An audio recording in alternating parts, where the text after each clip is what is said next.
Hi గారు, welcome to our channel. ప్రస్తుతం మనతో పాటు దాము బాలాజీ గారు సీనియర్ జర్నలిస్ట్ ఉన్నారు. వారితో ఒకసారి మాట్లాడదాం. సార్ నమస్కారం సార్. సార్, పోలీస్ కస్టడీలో ఉన్న జానీ మాస్టర్ నిన్నటి విచారణలో మొత్తం చాలా కీలక అంశాలు బయట పెట్టేశాడు.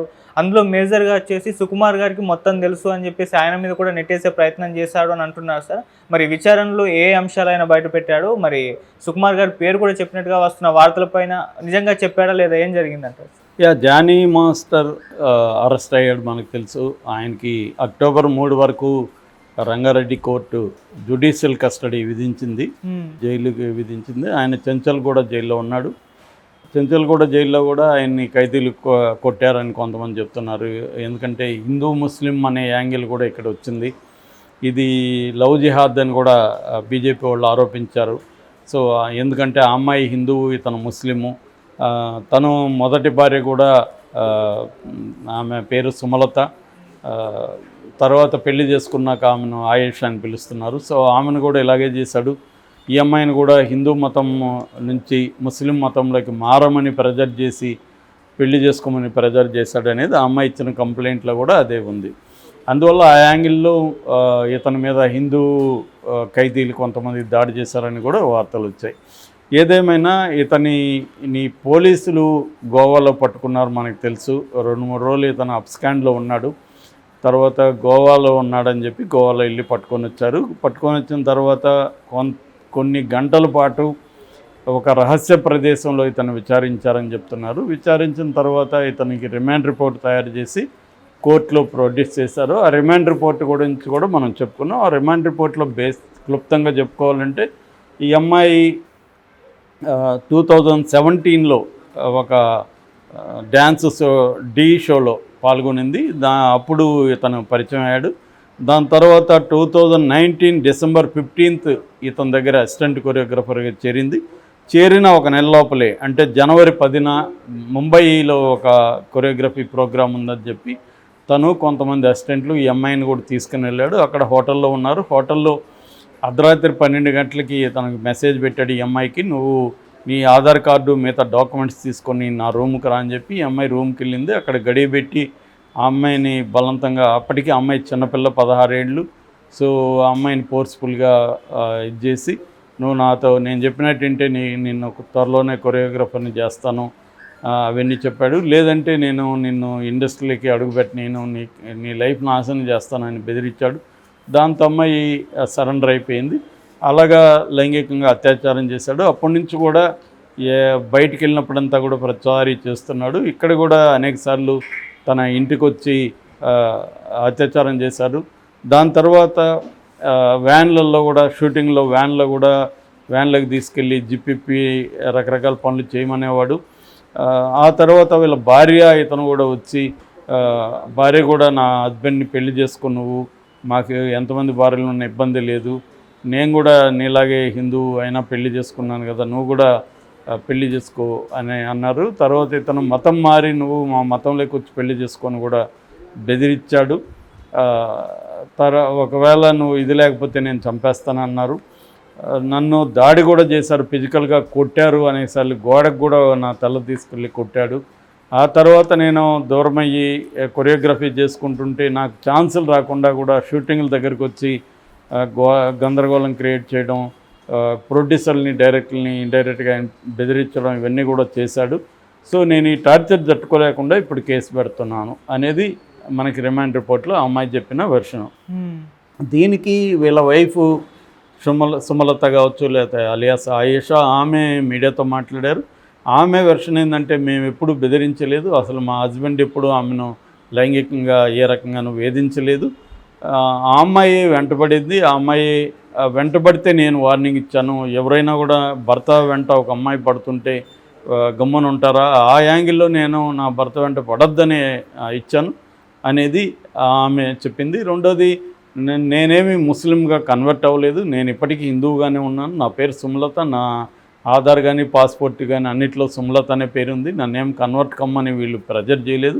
కాకపోతే వాళ్ళు ముస్లిం దీంట్లో ఉన్నారు కాబట్టి రిక్వెస్ట్ చేశారు.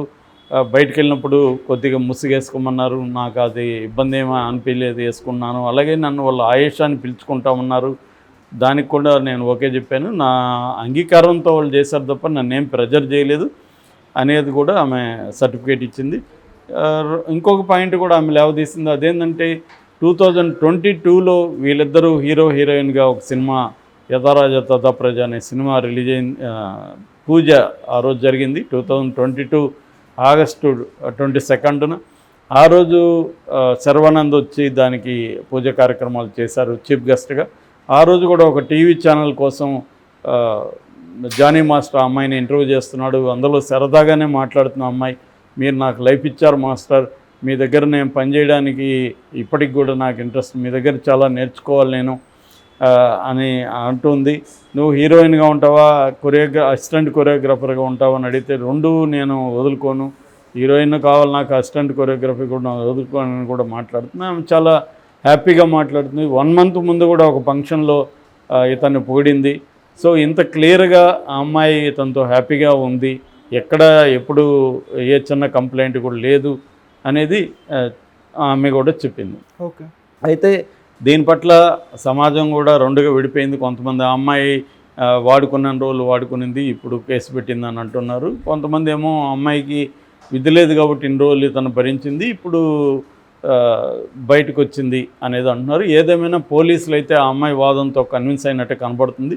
ఎందుకంటే తన మీద పోక్సో కేసు, పోక్సో అంటే protection of children from sexual offences, ఆ యాక్ట్ అనేది విగరస్ యాక్ట్, అది రిగరస్ యాక్ట్, దాని కింద కూడా ఇతన్ని పెట్టారు. దాంతోపాటు 376 రేపు, తర్వాత పోష్ యాక్ట్, పోష్ అంటే prevention of sexual offences in work place, దాని మీద దాంట్లో కూడా harassment, sexual harassment in work place, అది కూడా పెట్టారు. సో దీంట్లో ఇప్పుడిప్పుడు ఆయనకి బెయిల్ వచ్చే ఇదైతే కనిపించట్లేదు. ఇప్పుడు ఆయన్ని 5 రోజులు కస్టడీకి అడిగితే రంగారెడ్డి కోర్టు 4 రోజులు కస్టడీకి ఇచ్చింది.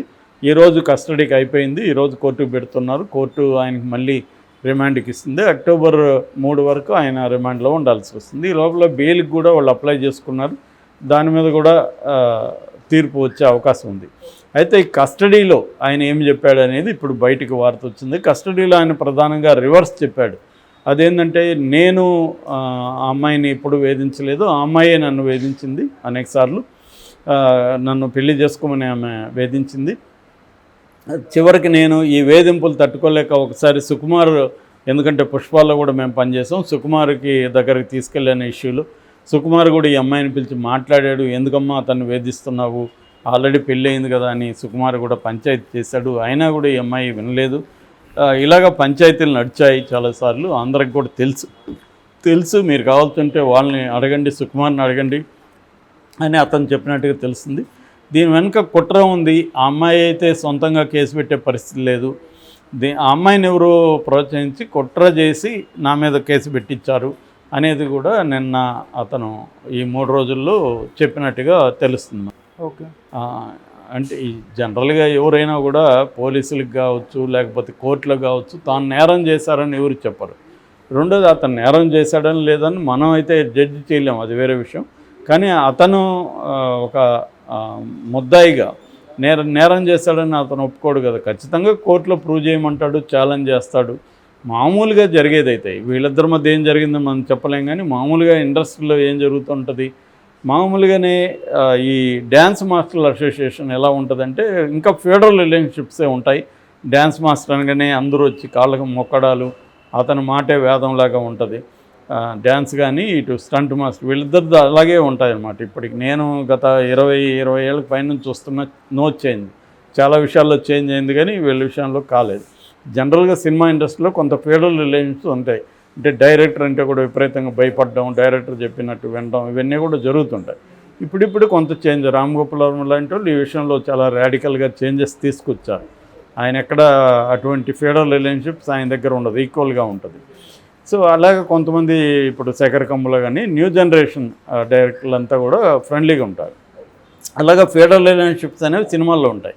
ఉన్నప్పుడు ఎక్స్‌ప్లాయిటేషన్ చేస్తారు. గతంలో కూడా డైరెక్టర్లు, ప్రొడ్యూసర్లు హీరోయిన్లని చేయడం, కొంతమంది విధి లేక దానికి సరెండర్ అయిపోయి ఇవన్నీ చూసాము. ఆత్మహత్యలు కూడా మన సిల్క్ స్మిత లాంటి వాళ్ళు ఆత్మహత్యలు చేసుకున్నారు, ఇవన్నీ చూసాం మనం. అవన్నీ లేవని చెప్పలేము మనం, జనరల్గా ఉంటాయి. అయితే అమ్మాయిలు, ఇవాళ వస్తున్న అమ్మాయిలు అయితే కాన్షియస్గానే ఉండారు, తెలిసే చేస్తారు తప్ప ఎవరో ఫోర్స్గా సినిమా ఇండస్ట్రీలో విధి లేక చేస్తారని నేను అనుకోను. వాళ్ళు విధి లేదా ఉందనేది పక్కన పెడితే వాళ్ళకైతే సంపూర్ణంగా అండర్స్టాండింగ్ ఉండే వీళ్ళకి ఇది ఇస్తే మనకి ఇది ఇస్తారు అని ఒక క్విడ్ ప్రోకో లాంటిది. ఇప్పుడు అతని పాయింట్ ఆఫ్ వ్యూ ఏంటి, 10 మంది అమ్మాయిలు కొరియోగ్రాఫర్లుగా రెడీగా ఉన్నారు, నీకేం మాత్రం ఎందుకు ఇవ్వాలనేది అతను అడగచ్చు. దానికి అమ్మాయి అతను ఏమడుగుతున్నాడు, అది ఇస్తే మనం టాప్లో ఉంటాం కదా అని ఇతను అనుకోవచ్చు, ఈ అమ్మాయి అనుకోవచ్చు. ఇది సినిమా రంగంలో కాదు, అన్ని ఫీల్డ్లలో ఉంది. సాఫ్ట్వేర్ ఇండస్ట్రీలో కూడా బ్యాక్ డోర్లో ఉద్యోగం ఇప్పించేవాళ్ళు ఇదే అడుగుతారు అమ్మాయిల్ని. అట్లాగే రియల్ ఎస్టేట్లో ఆ మధ్య నేను కూడా విన్నాను, ఈ ప్లాట్ కొంటే నేను మీతో ఒక రోజు గడుపుతానని అమ్మాయిలు ఆఫర్ ఇచ్చిన సందర్భాలు ఉన్నాయి. ఇలాగా తన శరీరాన్ని ఒక ఇన్వెస్ట్మెంట్ లాగా భావించి, శరీరాన్ని ఒక ప్రాపర్టీగా భావించి